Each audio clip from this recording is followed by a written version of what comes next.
ತುರುವೇಕೆರೆ ತಾಲೂಕಿನ TB ಕ್ರಾಸ್ನಲ್ಲಿರುವ ಎಸ್ಬಿಜಿ ವಿದ್ಯಾಶಾಲೆಯಲ್ಲಿ Karnataka handball association ಇದರ ವಾರ್ಷಿಕ ಸರ್ವ ಸದಸ್ಯರ ಸಭೆಯನ್ನು ಆಯೋಜಿಸಲಾಗಿತ್ತು.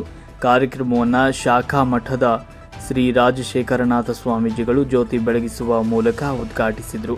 ಅಧ್ಯಕ್ಷತೆಯನ್ನು ಕರ್ನಾಟಕ ಹ್ಯಾಂಡ್ಬಾಲ್ ಅಸೋಸಿಯೇಷನ್ ಅಧ್ಯಕ್ಷರಾದ ಡಾಕ್ಟರ್ ಮನೋಜ್ ಪಿ ಸಾಹುಕಾರ್ ವಹಿಸಿದರು. ಉಪಾಧ್ಯಕ್ಷರಾದ ಪ್ರೊಫೆಸರ್ ಪುಟ್ಟರಂಗಪ್ಪ, ಕಾರ್ಯದರ್ಶಿ ಬಿಎಲ್ ಲೋಕೇಶ್, ಖಜಾಂಚಿ ಪ್ರಕಾಶ್ ಎಲ್ ಸೇರಿದಂತೆ ಪದಾಧಿಕಾರಿಗಳು ಹಾಗೂ ಸದಸ್ಯರುಗಳು ಈ ಸಂದರ್ಭದಲ್ಲಿ ಉಪಸ್ಥಿತರಿದ್ದರು. ವರದಿ ಸುರೇಶ್ ಬಾಬು ಎಂ, ತುರುವೇಕೆರೆ.